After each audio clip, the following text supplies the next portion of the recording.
वंदे पुरुषोत्तमम। आज का जो विषय है वो बहुत ही हृदय को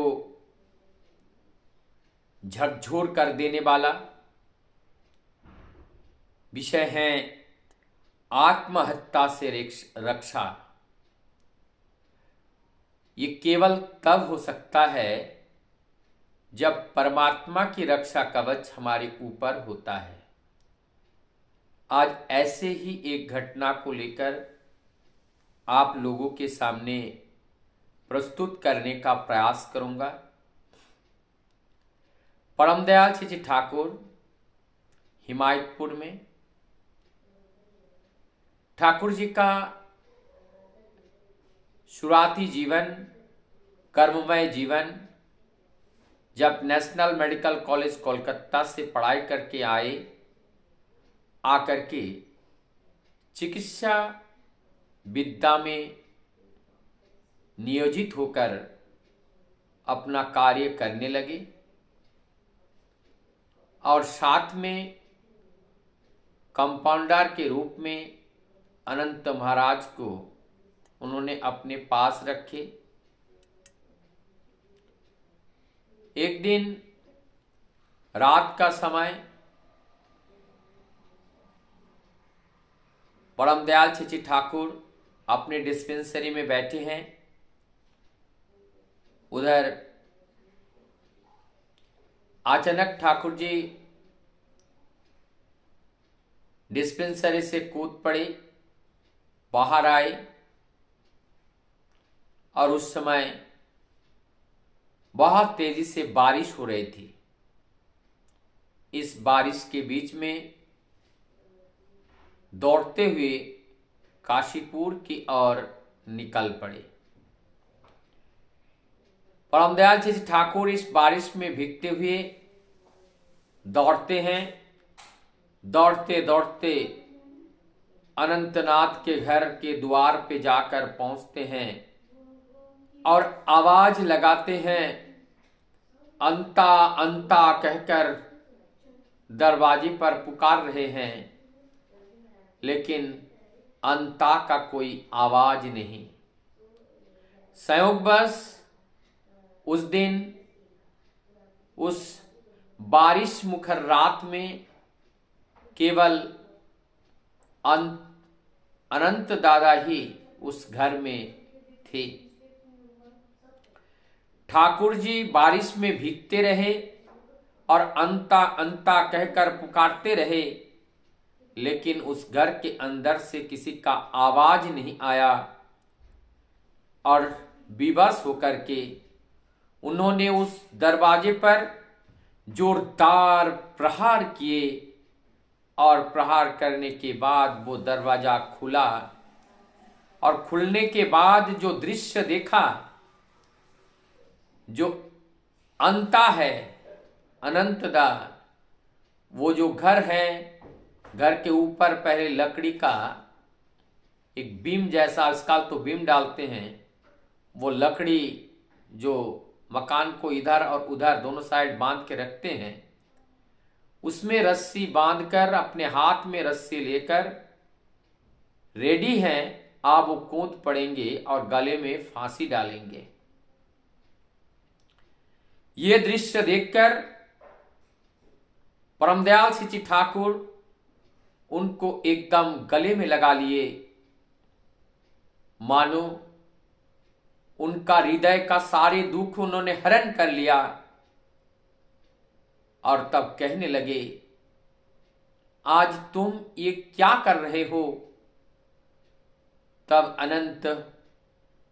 अनंतदा मन मन में सोच रहे हैं, आज मैं जो कार्य करने जा रहा था ये तो मैं किसी से बताया भी नहीं, लेकिन इनको पता कैसे, किस तरह से यहां तक पहुंचे? परमदयाल श्री ठाकुर अंतर्यामी भगवान और भक्त का पुकार पाकर क्या वो कभी स्थिर रह सकते हैं? जब उनके पुकार से आए और सारी ये बातें करने लगे, अनंत महाराज कहते हैं, मैं इतने दिन से भगवान को पुकार रहा हूं, लेकिन भगवान का कान शायद बहरा है। उन्होंने मेरी पुकार को सुना नहीं, मुझे अनदेखी किया गया और इस जीवन में मेरा भगवान के साक्षात्कार नहीं होगा, उनका दर्शन नहीं होगा। इसी विराह से आज मैं अपने जीवन को विसर्जन देने का प्रतिज्ञाबद्ध होकर के ये रस्सी हाथ में लेकर मैं यहां बैठा था। अभी मैं फांसी लगाकर मैं आत्महत्या कर लेता। अब परम दयाल श्री ठाकुर कहते हैं, तुम भगवान भगवान करते रहते हो, लेकिन दिन रात तुम्हारे पीछे पीछे भगवान तुम्हारे पीछे पीछे घूमते हैं। क्या एक बार भी तुमने देखने का प्रयास किए? इस बात को सुनकर अनंत दादा के हृदय में एक कंपन उत्पन्न हो गया और उनको एहसास हुआ कि इतनी रात में जिसको बताया नहीं गया और वो आकर हमारी जीवन की रक्षा की। दोनों आंखों से आंसू झरने लगे और रोने लगे और रो रो कर विहल होने लगे। परम दयाल श्री ठाकुर जी ने फिर दोनों बाहु को प्रसारित कर अपने वक्ष में उनका सिर को लगाकर उनको सांत्वना देने का प्रयास किए। लेकिन जब ये सारी बातें, सारी घटनाएं वहां हो रही थी, अनंत दा का हृदय पूरा पिघल गया। परम दयाल श्री ठाकुर जी का करुणा, दया, ममता के परवश होकर उनके चरण तले गिर पड़े और रोने लगे और कहने लगे, प्रभु मुझे बचाओ, मुझे बचाओ, मुझे बचाओ। लेकिन फिर ठाकुर जी ने उनको उठाया और अपने बक्स में लगाया, अपने हृदय में लगाए, अपने सीने में लगाए। उन्होंने ठाकुर के चरण में अपने जीवन को अर्पण कर दिया, मानो आज उनकी सारी जो भूल हैं, जो भ्रांतियां हैं, सबका विसर्जन दे करके आज ठाकुर अनुकूल चंद्र जी को भगवान के रूप में उन्होंने स्वीकार कर लिया। लेकिन उन्होंने अभी दीक्षा नहीं लिया, दीक्षा लेने की बात को प्रकाश किया। मन में उनका जिज्ञासा आया, वो तो वैष्णव मत से दीक्षित हैं, तो उन्होंने सोचा क्यों न मैं अपने गुरु के पास जाऊं और जाकर के उनको ये सारी बातें बताऊं, फिर वो जैसे बताएं मैं वैसा करूं। ठीक इसी बात को सोचते हुए वो रंगपुर चले गए और रंगपुर पे जाकर अपने गुरुदेव से सारी बातें बताएं। फिर बाद में उनके गुरुदेव कहने लगे, तुमने तो साधना के अनेकों स्तर को पार करके तुम जहां पे खड़े हो, तुम्हारे लिए गुरु की अब कोई आवश्यकता नहीं है। इस बात को सुनकर उनके मन में दंड उत्पन्न हो गया और दंड के साथ साथ उनके हृदय में अविश्वास अपना जगह बना लिया और उस अविश्वास के वजह से उन्होंने निर्धारित समय पर ठाकुर जी से दीक्षा नहीं ले पाए। तब एक दिन इस बात को परम दयाल श्री ठाकुर अपनी मां मनमोहिनी से कहने लगे कि अनंत दा भ्रमित हो गए, अपने पद से विचलित हो गए। ठीक कुछ दिन बाद जब अपने रंगपुर अपने गुरुगृह से घर आए, आकर के ठाकुर बाड़ी आए, मां के साथ साक्षात हुआ। मां ने कहा, क्या रे क्या हुआ, इतने दिन कहाँ थे, आए क्यों नहीं, दीक्षा क्यों नहीं लिया। सारी बातें जब उन्होंने बताई तो अनंतदा माता मनमोहिनी को मौसी कहकर पुकारते थे। उन्होंने कहा, मौसी ऐसी बात नहीं है।